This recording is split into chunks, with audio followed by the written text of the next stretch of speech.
Hey Floppers, this is Elliot talking. Before we get into this episode's classic Flophouse shenanigans, I wanted to make sure you knew about some upcoming live events we are very excited about. On April 27th at 7 p.m. Eastern, we are premiering online the professionally shot, professionally edited online video of our Speed 2 live show. Dan, Stewart, and I will be there watching the show with you, text chatting with the audience throughout the entire thing. Can't make it on the 27th? The video will be available to watch at your leisure through May 19th. To see the trailer and buy tickets, go to stagepilot.com/flop-house-speed-2. If you want to see us in person and you live in England, remember that on the 24th of May, we'll be in Oxford doing our first and second ever UK live shows in one night.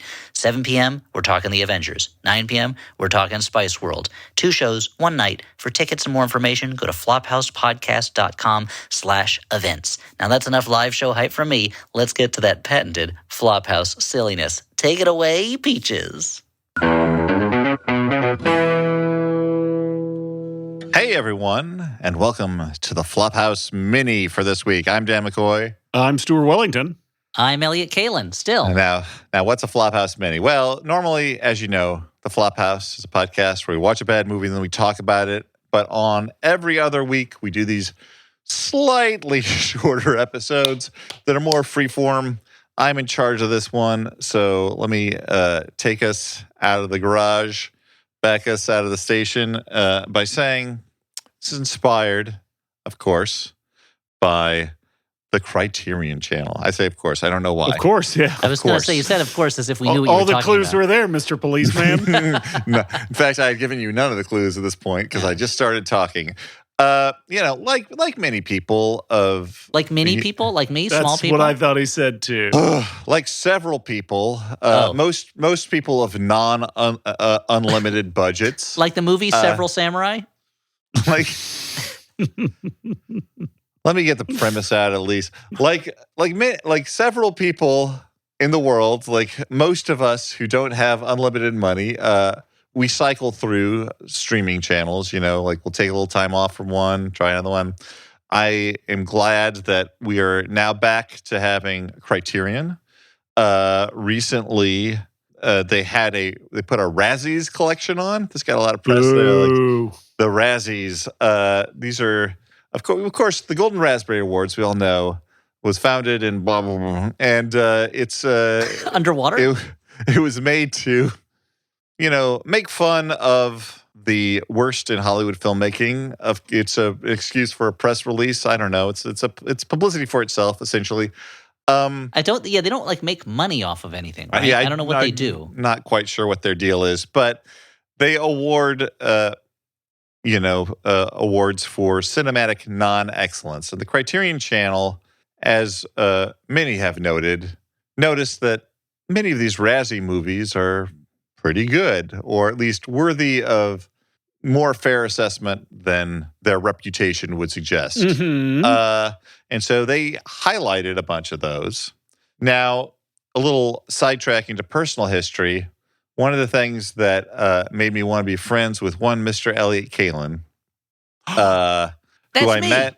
Mom, he mentioned me on the podcast. Yeah, that's pretty cool. I met Elliot, my day will come, through our mutual friend Eric Marsizak and his various comedy theaters that he managed. When I first met Elliot, I'm like, who's this joke-a-minute guy in a polo shirt looking all skinny and attractive? I don't like his confidence. Long flowing hair. And yeah. No need for glasses ever. But one of the things that deterred me from that initial unfair reaction was... he saved it. I discovered Elliot's blog, The Oscars Are Always Wrong. Mm-hmm. And Elliot's...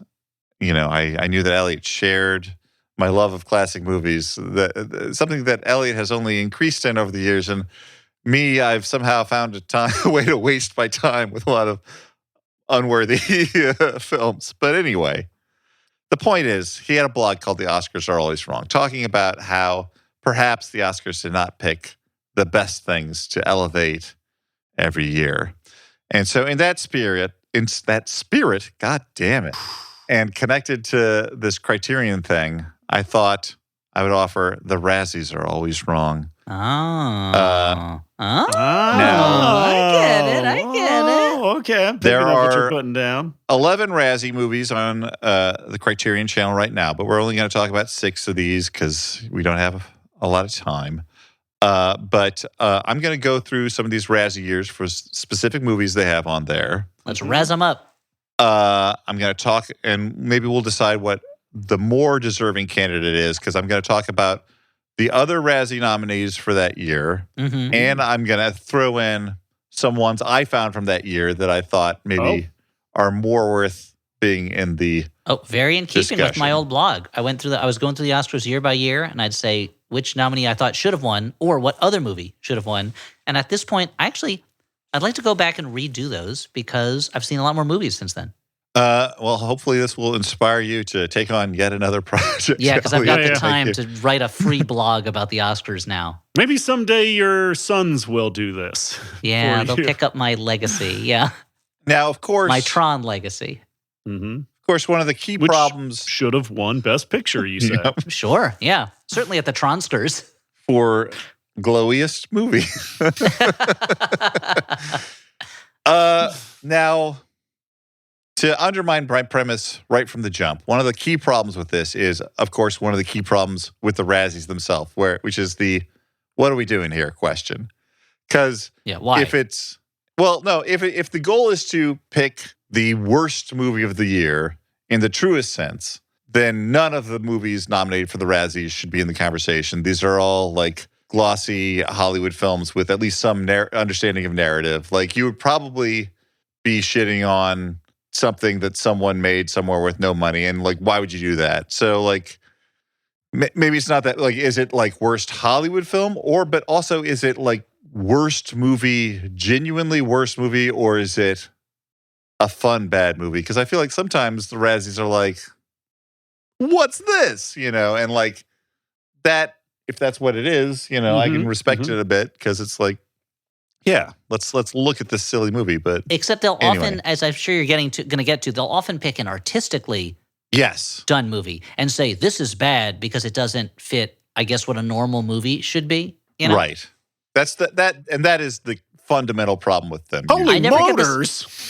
I never get the sense that the people who do the Razzies like or understand or know about movies, which I'm sure is unfair on my part. But there's times when they're like, "This is not." It's a little bit like the guy in Cat Person who's like, "Yeah, I love movies. I love Empire Strikes Back." It's great. But there's more than one kind of movie. I don't think you're wrong to say that. I think that it seems to me that often the Razzies are like, what movie got a lot of bad press this year? Yes, and it's but it's kind of like the Golden Globes too, where people are like, it won a Golden Globe, and I'm like, who votes for that? Who decides these? So let's start off in 1988, a little movie that inspired a song to bedevil Elliot. Cocktail. Cocktail won the Worst Picture Razzie in 88 over... It certainly has the worst song. The other nominees, Caddyshack 2. Okay. Rambo 3. Debatable. Mac and Me. Okay. Hot to Trot. And now I'm going to toss in my additions. And I got to say, I'm starting with 88 because, like, honestly, all of the Razzie movies aren't that bad. And there weren't like that. Like, there were some dumb other movies from that year, but nothing that I thought was like, oh, we got to hold this up for ridicule or anything. So this is not a year where you feel like they were totally off the mark. Perhaps. Because, I mean, I will say Cocktail, it seems like a weirdly bankrupt idea for a movie. But so the other ones I wanted to toss in, this movie's fun, but maybe I just want to shine a light on it. Rotor, the low-budget RoboCop and Terminator mashup with the stressed janitor robot that Elliot loves. So here's the thing. I recently watched that movie again. I was a guest at a science fiction convention in Florida, and we did a thing where we were riffing over Rotor, me and some of the other people there. And I find that movie, it's so bad. I find it so entertaining. I enjoy it so much. But I always remember that robot as a janitor. He's a security guard, actually. Oh, okay. I always remember it wrong, but he is the same character I remember. But that movie, everyone else was like, I can't believe we got to sit through this. And meanwhile, I was like, I'm loving it. This is the fourth time I've seen this movie, and I'm enjoying it more and more every time. Yeah. Yeah. And the one other one I wanted to toss in here is High Spirits, the Neil Jordan comedy that squanders Peter O'Toole by putting him opposite Steve Guttenberg. Man, that was definitely a movie I rented as a kid. Yeah. Because at the time I was 8 years old. So I wasn't necessarily a bastion of good taste. That's not true. I've seen High Spirits, but like I've never fully been able to get it to stick in my memory because when I was a kid, I remember asking another kid, and I don't remember who it was, another kid at school about that movie High Spirits because he said he had seen it. And he goes, oh yeah, it's super violent. It starts off and this guy like stabs her in the vagina. And I was like, what is this movie? I'm not going to watch this. And then years later, saw it on HBO. I was like, nothing like this happens in it. And I to a this lighthearted day, comedy. Yeah, to this day, I'm like, what was that kid thinking about? I think that kid is remembering the animated movie Wicked City. So now I've associated this movie with that scene, even though it doesn't exist in my head. Yeah. So this is a tough one here because like 88's a tough year. 88. Like if we were going to go into like what the iconic bad movie from that year is, it's of course Mac and Me. Yes, I would say. Mm-hmm. That's only the longest lived, I think. Yeah. Yeah. If it's the movie that like I would have the most difficulty watching, I think it might be Caddyshack 2. Yeah. A nearly jokeless film. Now, I don't remember. I saw Hot to Trot so many times as a kid, and I've not watched it since then. So I'm Caddyshack wondering 2, how is that holds Jackie up. Gleason who plays? Yes. Mm-hmm. Jackie Gleason is playing the Rodney Dangerfield type role. Yeah. Now, Hot to Trot, this is of course. Oh, no, not Jackie Gleason. I'm sorry, Jackie Mason. Jackie Mason. Jackie Mason, sorry. Yeah. Hot to Trot is a racehorse It's comedy. Bobcat Goldthwait has a racehorse that has. It's like I forget if the horse can talk because it's the reincarnation of a person, or if horses can just talk. Yeah, I don't Bobcat remember. Goldthwait is the That only, horse definitely does cocaine or something. In the movie, I right? think so. And throws a party, and there's a part where someone gets reincarnated. I think the horse's dad maybe gets reincarnated as a fly, or maybe it's Bobcat Goldthwait's dad gets reincarnated as a fly. Anyway. I saw it so many times as a kid, and I barely remember the plot of it. But here's a question I have for you: is Annie Potts in it, or am I transposing her from Who's Harry Crumb? Or you just think it's into called Hot to Pots? That's Hot to Trot with Annie Potts? I don't think she's in it. No, Virginia Madsen is in it though. I'm looking up the cast now. Oh, she brings a little bit of credibility. Sure. A little bit of heat for your treat. Yeah. Please don't ever say that. Don't ever do that again. So I don't know. What do we say for this? Man, I would say Caddyshack 2 is the worst of those. Yeah. I mean, Cocktail is very dumb. And as a bartender, I find it offensive. I mean, Mac and Me is a very bad movie, but it is a fun one to watch. An enjoyable as a bad film movie. Yeah. I'm gonna say, I don't know. I'm gonna put, having very little memory of it. I might put Hot to Trot on there just because there's part of me that's like, this was a movie that existed where Bobcat Goldthwait is like a stockbroker with a talking horse. But on some level, I feel like this process is Dan winnowing down what movies we're going to do for live shows. Yeah. But I think, you know what? Probably Caddyshack 2. Yeah. Going up next, we got in the year 1995. I was 15 years old. So full of life and hope. I was 17, which meant I was of age to see this film. Showgirls won the the Razzie for Worst Picture, a film that has been reclaimed by many. The Razzies are straight tripping, boo, if you were to ask me. Mm-hmm. I think that is a movie that is not fully successful at what it's trying to do, but people understand what it's trying to do now. Yeah. And they didn't before. Yeah. Other films that were nominated by the Razzies, we got Congo. Okay. Which I think is a perfectly enjoyable dumb. Serviceable. Yeah. And certainly the episode of AP Bio where the prom theme or whatever is Congo, is the movie Congo, almost makes the movie worth it. We have It's Pat, a film that looks only worse as the years go by. Yeah. Perhaps thrown into a pit, disowned by the Pat themselves. Thrown into a pit, herself. but not thrown into a pat. No. The Scarlet Letter, of course, covered on this podcast. Mm-hmm. Waterworld covered on this podcast. And so those are the ones that were nominated. I've added to this Theodore Rex, the Whoopi Goldberg So I haven't buddy seen it, but cop it looks comedy with a great. dino. Now, was Theodore Rex was it released in theaters or was it a video only release? That's a that good might affect its question. eligibility. Yeah, I mean, question. how did it premiered at Cannes, right? And it got how long was the standing ovation? 17 minutes. 17 minutes. Yeah. Only 17 minutes. We should do Theodore Rex at some point. The movie that a judge made Whoopi Goldberg make because he ruled that she was breaking her contract for refusing to make it. Yeah, we've referenced it so many times, and also like I've also never seen it. I definitely feel like Dan is soft launching the curious. slip we for Flop should see TV season 2 on us right now. Could be. What else do we have that I put down here? We got Fair Game, the combined acting power of Billy Baldwin and Cindy Crawford. Right. Yeah, I saw that. Jury I certainly Duty. saw there was one or two scenes of that I saw more than once. Mm-hmm. Jury Duty, featuring some of the finest work by the Weasel. Human name withheld. I feel like I remember that one the least well of his movies. There's the Jerky Boys movie. The movie That is a movie me. I saw in the theaters, and I have so little memory of it that I think we might have showed up at the wrong time, seen the very end of it, and then left. Like that, it's hard for me to believe that movie exists, and I saw it anyway. Yeah, it's so bizarre. Like, why can't we make a movie out of prank calls? What else? That one's on the Criterion Channel, right? Yeah.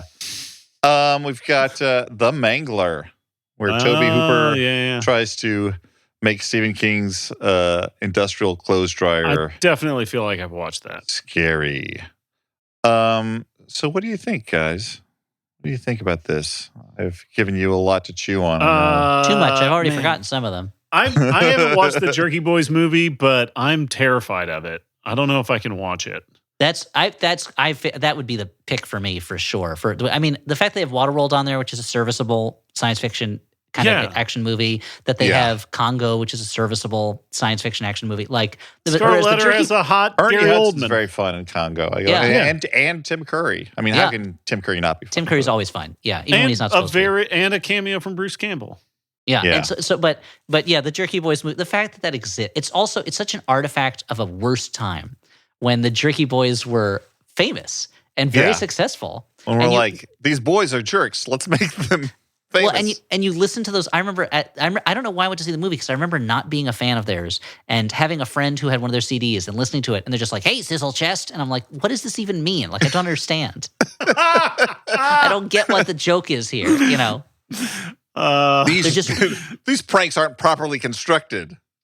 Jerky Boys seems like an appropriate name to me, says Elliot Caitlin. This lacks the subtlety of crank yankers. Yeah. I mean, crank yankers didn't exist yet. I guess they refined it, you know? Yeah, they learned their I would lessons. say, of that list, I think the one I would most likely want to watch is Showgirls. I feel like Showgirls is my favorite of the list. Yes. But there's a few I haven't seen, and I think the one that I haven't seen that I'm most nervous about, of course, is Jerky Boys. Well, it's Pat. I'm pretty nervous about too. Oh, I forgot about It's Pat. I forgot you mentioned it. I think those probably tie for. I feel like that one. I feel like that one is like desire. We couldn't even do that on the show. No, we wouldn't. Why would we want to? Yeah. Okay. Well, let's move on to 2003. You couldn't make a podcast on this nowadays. Nowadays, you couldn't make a terrible, unfunny movie about this. Let's move on to 2003, the final year closing out the first half of this mini. A film that we covered in one of our recent live shows. It was our San Francisco Sketchfest show. We released it for scheduling reasons on a normally mini week. So if you missed it, go back and check it out.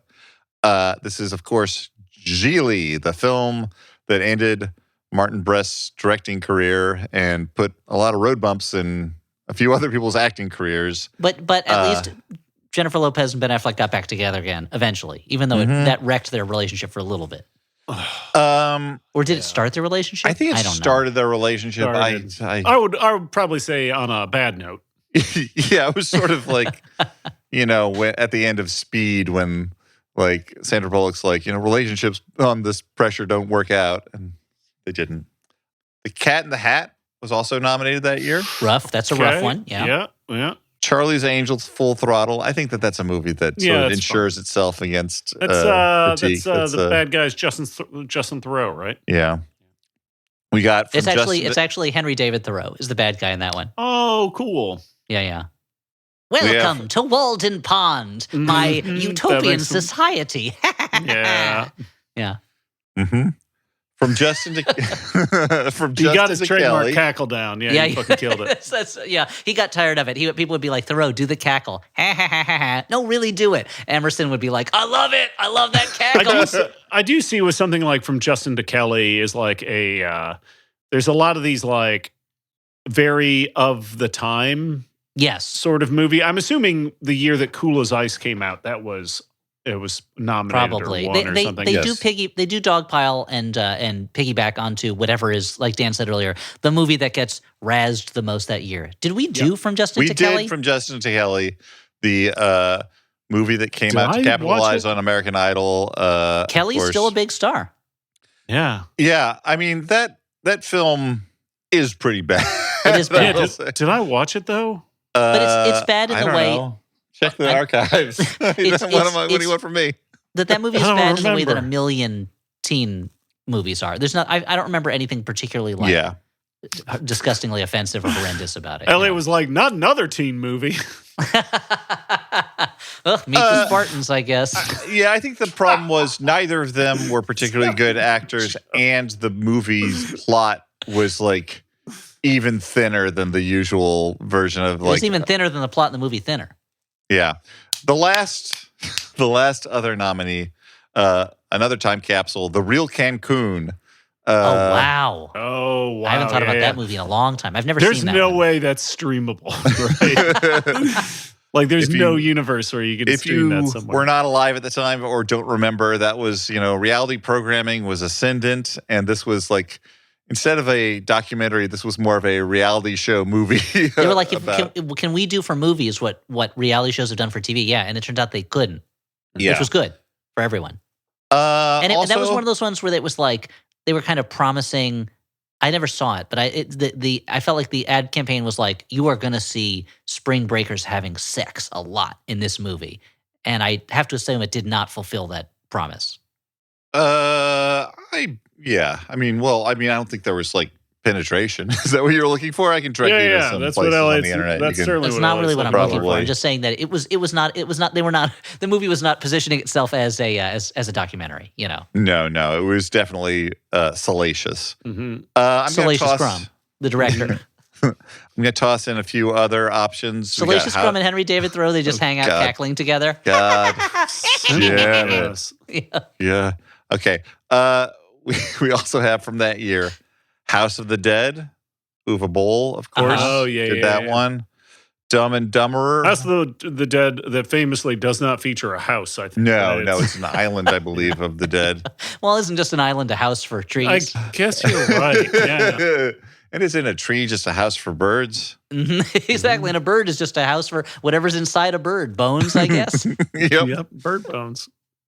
We got Dumb and Dumberer, When Harry Met Lloyd, of course, the film that features neither of the stars of Dumb and Dumber. Yeah. And the prequel. None of the interest. And of course, Boat Trip, the gay panic comedy. Roger Moore's in that, yeah. Roger Moore. Like, Roger Moore is the kind of the only thing that makes me... I would enjoy in Boat Trip were I ever to watch Boat Trip, which I have not done. So I got to say, out of these... I have avoided watching Boat Trip and The Cat in the Hat for years. Yeah. I think they're the ones I mean, maybe I'm just making assumptions because I have not seen them, but the ones I feel like have the most. Notice that Dan didn't say that he has not watched The Real Cancun. I have not seen The Real Cancun, but at least the Real it's hard to say. The Real Cancun, I assume, delivers on some of what it's trying to promise me. Yeah. So at least it succeeds on its own level, I guess. Yeah. Well, we can hypothesize that again in not having seen in the absence of data. We can only theorize. Boat Trip delivers on being a boat trip. Mm-hmm. I will say Jiggly was both weirder than, it was bad in ways that I wasn't expecting it to be, but better in ways that I wasn't expecting it to be too. Jiggly was tough in that it's not good and it's too long and the characters are not likable and the story doesn't always make sense and it's offensive, but it is offensive in trying to do something progressive and failing, Like Jiggly is not good, but it has good intentions for much of the time, I guess. But those good intentions come out in bad ways. Mm-hmm. Yeah. Stuart moans quietly. Yeah, Marge Simpsoning over here. Yeah, so let's say Boat Trip to take us into our ad break, where I will tell you, the listener, about Factor meals. Because Factor is a meal delivery service. All of their fresh, never frozen meals are chef-crafted and ready to eat in just 2 minutes. You got choices with Factor. You can choose from a weekly menu of 35 options and discover more than 60 add-ons every week. Stuff like an on-the-go lunch or snacks to help you stay fueled during the day. You want gourmet meals? Well, sir or madam or someone who uses neither appellation, try meats. Try meats. Try meals. Yes. Try meats. Vegans out there? No, don't. Dan is really taking a stance in the culture wars all of a sudden. I'm sorry. I'm sorry. I can't. So good. Words are failing me, and I mean that in the most literal sense. I was trying to say, looking for gourmet meals. Well, why not try meals that feature premium ingredients? What are premium ingredients? Well, why not truffle butter? Hello?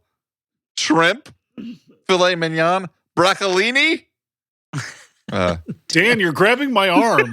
You're grabbing it too hard. Factor is tailored to your schedule.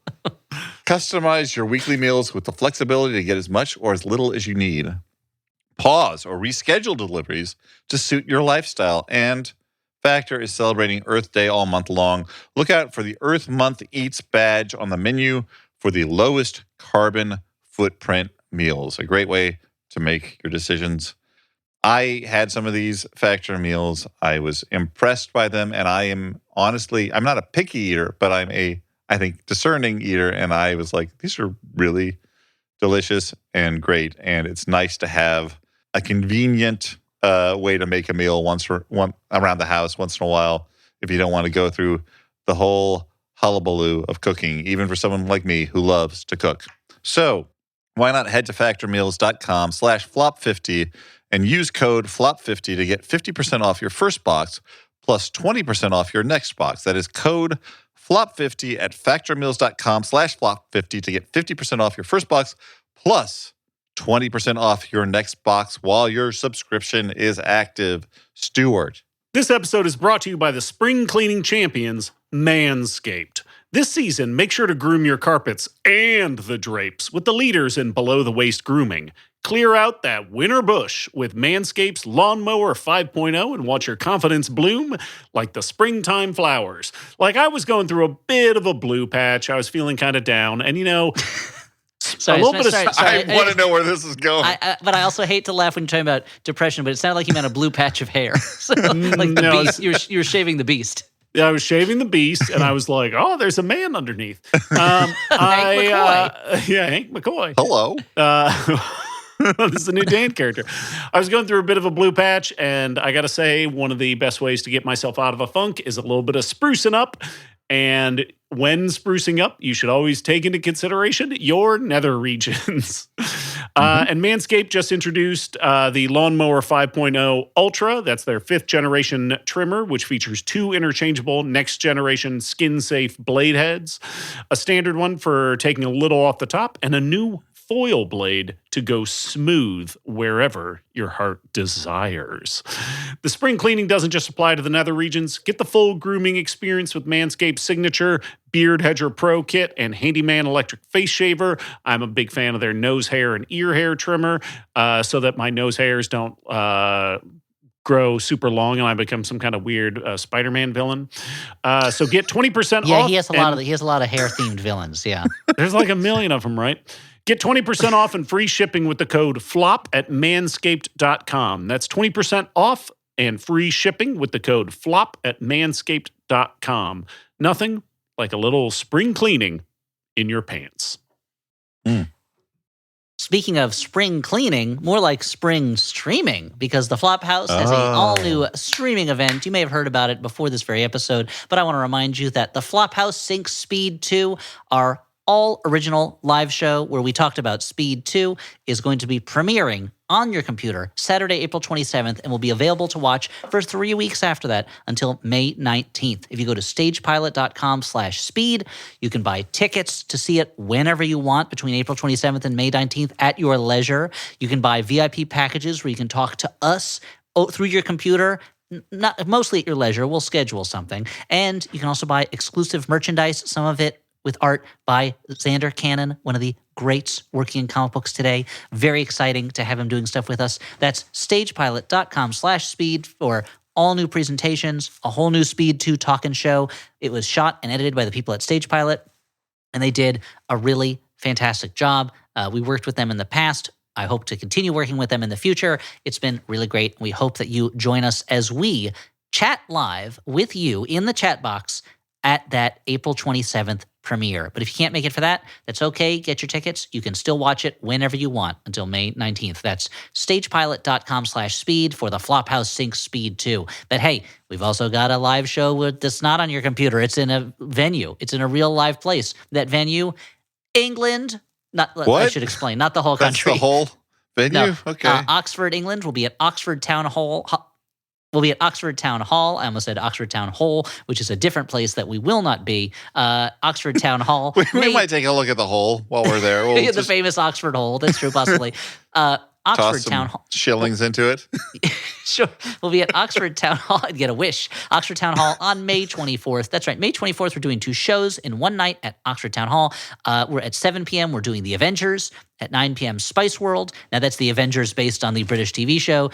Just another example of Americans coming in and ruining a British thing, just like we did with, Doctor Who and a number of other properties. And 9 p.m., we're talking about Spice World, the official movie of England.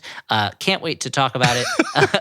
Just go to flophousepodcast.com/events and then go to the Oxford England, not the Oxford English Dictionary. Go to that, look up link, and then follow internet link. And then follow the link to defeat Ganon. To defeat Ganon and get the Triforce, go to flophousepodcast.com/events. Go to our Flophouse in Oxford, England entry, and then you'll find links to the shows there. Don't click on the buttons that say get tickets. For technical reasons, those just lead you back to the same page that you're already on. Apologies. So go. So it's a little bit of a game. Yeah, and for some reason, the URL to go straight to it is flophousepodcast.com/event/the-flop-house-in-oxford-england-late-show. So just, it's easiest. Go to flophousepodcast.com/events, click on the Oxford England entry, and you'll find links there for both the 7 p.m. and the 9 p.m. shows. You know why I did that? So, hey, if there's anyone out there who wants to be a webmaster for the Flophouse, get in touch with me. Because we had a wonderful person design our website, but they couldn't stay on as our webmaster for their own reasons. And so I'm working with the template that has been set long ago, and I couldn't do a thing that accommodated having a late and an early show in the same place without confusing the system. And so I put the links in separately. So if anyone knows how to hack the planet and help us with that, please get in touch with Dan. But otherwise, go to flophousepodcast.com/events. Click on the Flophouse in Oxford, England 2 shows link, and it'll take you to where you can find direct links for those tickets. We're super excited. I've said this before, I'll say it again. We've been wanting to do a show in England for a long, long time. We're very glad to be there. We love our English and it is a culmination of a fans. Dream. Yeah. Yes, yeah. And not just English, but all of our fans in the UK. Scots, Welsh, Northern Irish, and everyone outside of the UK as well. We also would like you to join us. So if you're within flying distance of Oxford, England, and you like our show, why not come see us May 24th? Ever since like a decade ago, and I was bartending at a beer hall in Fort Greene, Brooklyn, and I had some listeners show up to the bar on a Saturday night from Denmark, and they were like, "Are you Stuart from the Flophouse?" And I was like, this was the first time anybody had ever tracked me down at a bar. I've been like, I have to go over the sea. Took me a decade, but I did it. You did it. Finally. That's right. May 24th in Oxford, England, as part of the Saint Audio Podcast Festival. It's Webby season. Hi, I'm Sequoia Holmes, host of the Black People Love Paramore podcast, and we are nominated for a Webby for the episode where I interviewed Hayley Williams. In case you're unfamiliar, Black People Love Paramore is a podcast delving into the common and uncommon interests of Black people in order to help us feel more seen. We would love your vote to help us win this Webby. Please take a second and go over to the Black People Love Paramore podcast social media accounts, and you can find them at BPLP Pod across all social media platforms. Hit the link in bio and vote for Black People Love Paramore. Hi, I'm Travis McElroy. And I'm Teresa McElroy. And we're the hosts of Schmanners. If you're looking for a good place to jump into our show, we really recommend either the Playgrounds episode or the Job Interviews episode. Or if you want to go way back, you can check out the episode where we compare the differences between afternoon tea and high tea. So check out those episodes and new episodes every Friday on Maximum Fun or wherever you get your podcasts. And now, Dan, why don't we get back to razzing it up on the razzle with some Razzies. Razzle dazzle with the old razzle master, Dan Bedazzle McCoy. I want Dan to be a Batman villain now called the Razzle Dazzler. Yeah, we're writing the name of the episode as we speak. So yeah. What year? Take us back in time, Dan. Where are we? Yeah, we're gonna hop in the old cinematic The time Dazzler? machine. Gonna go back in time. Metaphorically. Gonna go back in time, but not literally. Yeah. So, to 2001. Oh, Space Odyssey. The film that won that year was Freddy Got Fingered, starring Tom Green. Had a little bit of Rip Torn. Had a little bit of a cultural reevaluation, right? There's some things. You know what? I mean, I feel like the pendulum swings on that one pretty fast. I wouldn't call myself a fan per se, but I respect it. It's a film that goes all out in its vision of assaultive comedy. What else we got that year that was nominated? We have Driven. Stallone? The Stallone, right? racing He's the film. Oh, right. He's a race car driver. Yeah. Glitter. Was Mariah that Whitney Carey? Houston? Mariah Carey. Yep. Mariah Carey. Sorry. Pearl Harbor, of course. Flophouse. Michael Bay's. We didn't actually do. No, we Historic did the other one. travesty. We did Battleship. Yeah, we did Battleship, a very different movie from Pearl Harbor. But I guess all those old Pearl Harbor survivors join at the end, right? And help them save the day. Yeah, that's why I thought that. Yeah. And of course, 3,000 Miles to Graceland. And here's a few additions courtesy of yours truly. We could also add to that Corky Romano, when America collectively said no thank you to Chris Kattan as a leading man. Crocodile Dundee in Los Angeles, a film with no jokes in it. Is that the third one? Yes, it is the must third be. one. The movies. It's no jokes on purpose. It's a kitchen sink drama, right? About life on the streets. Well, it's like the movies became progressively more just action movies starring Crocodile Dundee. That's the character's name, not, of course. Paul Hogan's the actor. Paul Hogan. Yeah. I'm going to toss in Tomcats because fuck that shit. Wow, if the phrase that's one I really haven't thought about in a long time. Fuck off with that shit. Wow. Put that in the trash. If the phrase Jerry O'Connell and Shannon Elizabeth in a sex comedy doesn't immediately date this to 2001, I don't know what else might.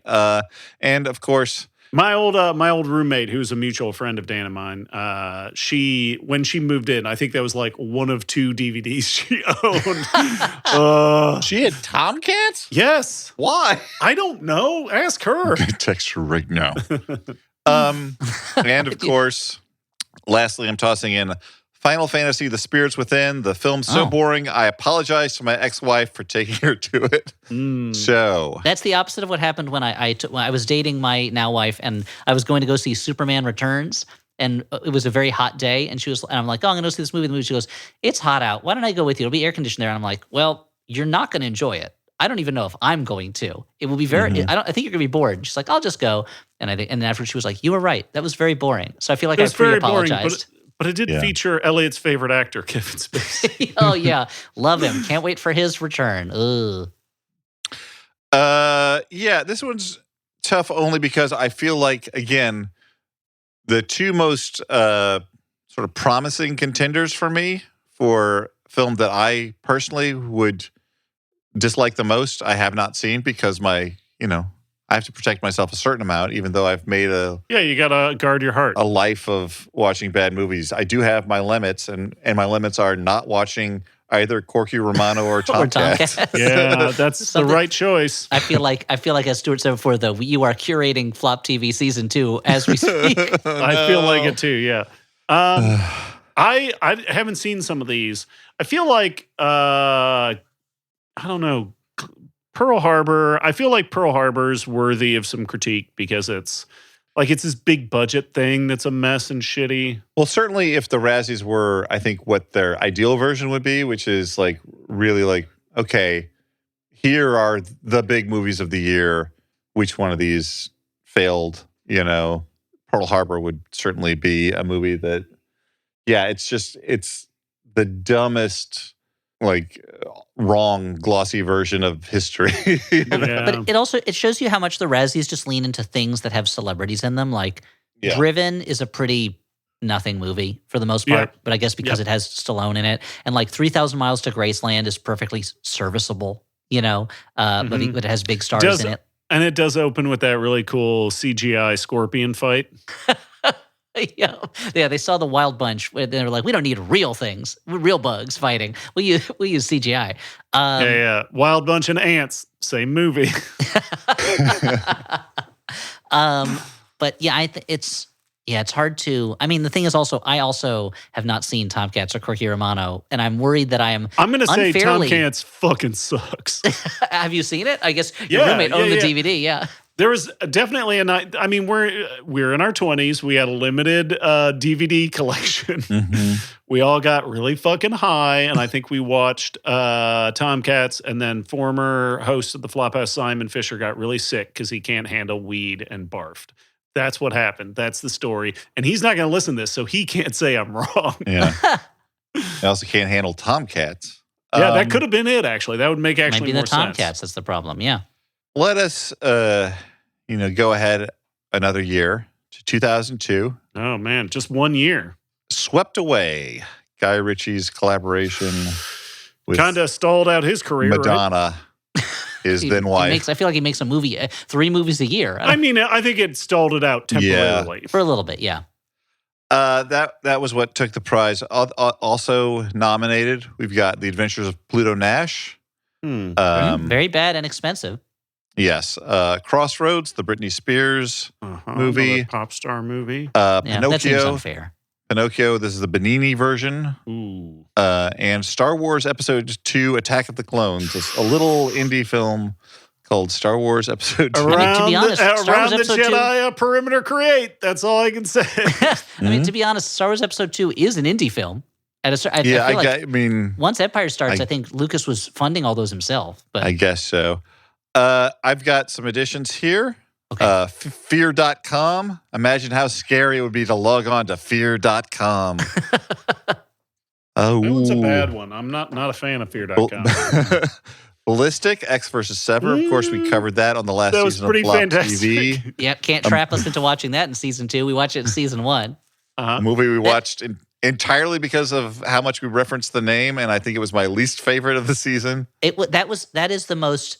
The thing is, what makes a bad movie? If something is memorably bad or if it is nothingly bad. Because that's the thing with X vs. Sever. I was like, this movie is just, it's like there's nothing there. Like there's nothing in it. It's just I do love that Ellie just dropped a Guillermo del Toro movie monologue there. What is a bad movie? Yeah. Is it the ghost of a feeling? Allow me to open my cabinet of curiosities and see what we have. I'm sorry, this is my Wonder Emporium. Never mind. I'm borrowing it from Mr. Megorium. Yeah. We also have Joanna Man. Okay, well, that's going to get my vote, I think. Man dresses like a woman to get into women's basketball comedy that is offensive in multiple ways. You can't make a comedy like that anymore. We got. I feel like there are many big name comedians who are essentially making that comedy in their act right now all the time, and Netflix is like, yes, please. We love it. Yum yum yum. Master of Disguise. Apparently not turtly enough to get into the Golden Raspberry Club. Oh, was that the comment that they said? I still haven't seen it. I want to see that shit. That's another good season 2 possibility. Yeah. The Hot Chick, another probably insensitive cross-dressing comedy. That's what Rob Schneider with Rob Schneider in it. I'm sure he handled it sensitively. And Sorority Boys. What the hell was with this year? What was going on that year? What was going comedies. on? You know what? I mean, what year is this? 2002? Yeah. I mean, to be honest, it's like I'm saying this is not a good thing. This is wrong. But I feel like at a time when the 90s was, at least my experience growing up, absorbing that culture, so much of it was people being forced to start recognizing the LGBT community, at least not yet the T community, but the LGBT community as as human beings that exist and have feelings. And so gender roles were changing, and Hollywood reacted by making a bunch of shit that's real offensive and isn't good. But it feels like I understand why that element is in the air, you know. And like 9/11, guys, you know. We're gonna right. Never forget. blame the hot chick on 9/11. I'm all for it. Why not? No, Dan. The hot chick's hands are not clean. Don't say it was in the wake of tragedy. No, I think we have to bundle these 3 comedies that we can leave in the garbage and I don't want to talk about this. Move on to a 3-way Razzie tie. Yeah. 1987. Now, we're going back again. 1987. Gotta go back even further in time. Now, this is one case for on the Criterion Channel. The film that they're featuring is not what won Worst Picture for the Razzies that year. I think they just wanted to feature this film because it has been reevaluated. And that is, of course, Ishtar. Elaine May's Ishtar. They also which we did on the had podcast. Left over from their Elaine May series. So they do. I'm not sold on Ishtar. I love the Criterion Channel, but they do occasionally reshuffle the same movies into different collections, and I'm like, Criterion Channel. But I do love them. They're my favorite streaming service. I also, Stuart, am not sold on Ishtar. I think it is not as bad as people say, but it is not as good as the people who like it say. Yeah, I also agree. For more thoughts on Ishtar, for a longer version that ends up in that conclusion, listen to our Ishtar episode. Is Hodgman on that one? I think he is. Hodgman may have been. We had a guest. I think it's Hodgman. He was definitely on our. He was on 1941. I think that's what you're thinking of. 1941. Yeah, maybe. I mean, it's certainly not my favorite Isabelle Adjani movie. Ishtar? There's certainly no way of finding out. Here, I'm gonna Google Ishtar Flophouse to find out about our own show. Well, I'm just going to watch over Dan's shoulder as he types. Narrated. He's only using one hand to type. I'm going to watch over Zoom. I'm going to watch Stuart's face as he watches Dan type. Episode 237. No, there's no listed guest, but it was the last episode we recorded all together in my apartment before you moved, Elliot. So I think that maybe that's the special thing that you're remembering. Maybe that's it. And it's certainly my feelings on Ishtar. I had to leave that part of the country and go somewhere else after watching it. Well, no, I think it's Ishtar is mediocre, but not abysmal. The winner that year. This may be a rare case of the Razzies getting it right. We'll see. Leonard Part 6, a laughless spy comedy starring a sex criminal, starring a monster. Yeah, sure. And not the fun kind of monster like Dracula or Frankenstein. Yeah, but or Charlize Theron. The other films nominated that year, Jaws: The Revenge. Where that's a fun bad movie. We've done a live show about it. That's a fun bad movie. Not available. The shark but has a personal grudge against the Brodies. Who's That Girl? Another Madonna. Never seen it. Oh, I've never seen it. It's okay. It's like, Madonna and Griffin Dunn kind of doing an updated Screwball. I actually don't mind it. Tough Guys Don't Dance, movie that is nutty. Bad. Yeah, that's the movie that I went to when I was a teenager. My grandmother took me to the Museum of Modern Art, and they had a series going on of films in their theater that were writers directing films, and Tough Guys Don't Dance was the one they were showing that day. And my grandmother was like, well, let's go see it. Norman Mailer, let's go see it. And within 10 minutes, she said, this is not for us, and walked out. And I later saw the rest of the movie, and it's a bonkers one, yeah. It's an experience. That's one that I think is, if you have a fondness for bad movies, it's worth watching that one. It's worth at least just for the, oh, wow, oh, man, oh, no. Whatever the scene is where he's just having trouble emoting at how much trouble he's in. And I have the most editions for this year. This is 87. 87 is a banner year for big bad movies. For crap. Listen to what I got here. We got Superman 4. John Cryer has Lex Luthor's nephew. My favorite of the series when I was a kid. We did a riff show on that in Chicago, right? Yeah, we did, yeah. We've got Mannequin, a movie that gave me Audrey and Mai's karaoke duet of choice and de facto then wedding song. Nothing's Gonna Stop Us Now, but still not good. Now, that wasn't the music you walked down the aisle, though, to, which was the Twin Peaks theme. That was true. We did walk down the aisle to the Twin Peaks theme. A stirring tale of immortal love, the Twin Peaks. Walk Like a Man. Howie Mandel is raised by timber wolves and sniffs people's butts. Oh, I'm thinking of a different movie. What's the movie with, I'm thinking of Heart and Souls, which uses the song Walk Like a Man in it with Robert Downey Jr. Never mind. Munchies, a movie that is nearly unwatchable, even though it has little puppet monsters in it. Yep. We've got Disorderlies, where the fat boys going to bring up Disorderlies. Bad trouble. They said, what if if the Three Stooges were the fat boys? And that's it. That's the whole movie.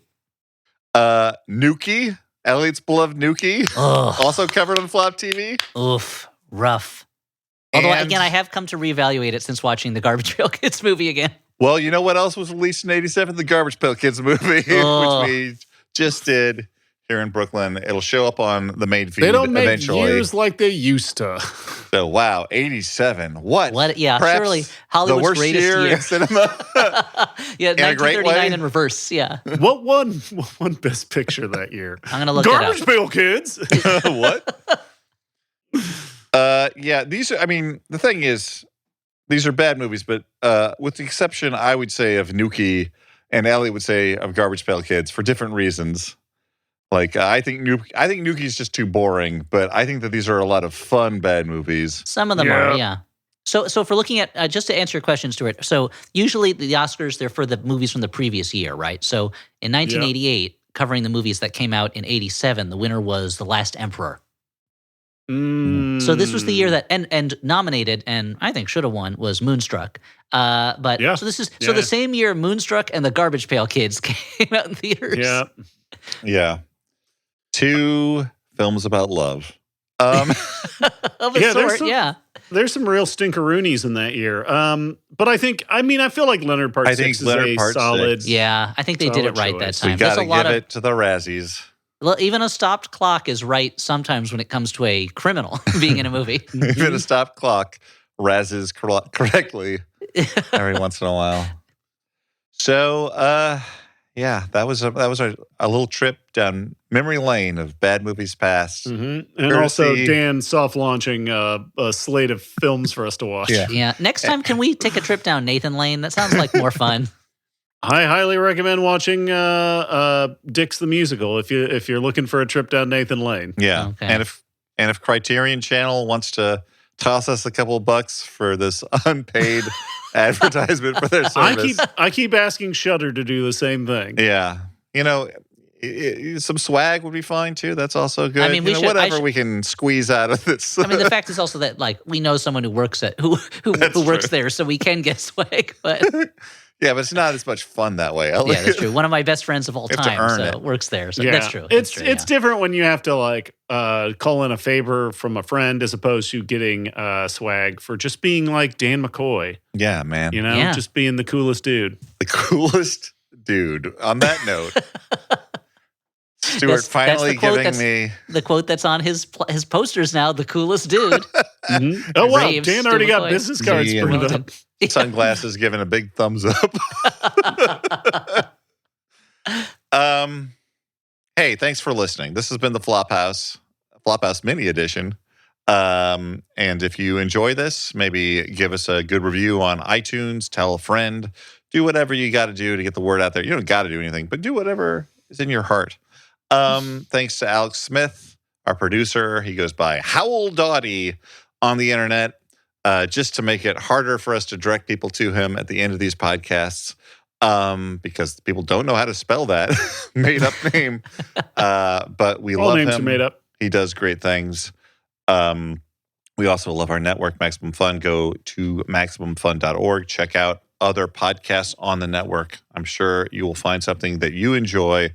But for now, I have been Dan McCoy. I've been Stuart Wellington. And I'm Elliot Kalin saying, hey, when life gets you resin, make Resonate.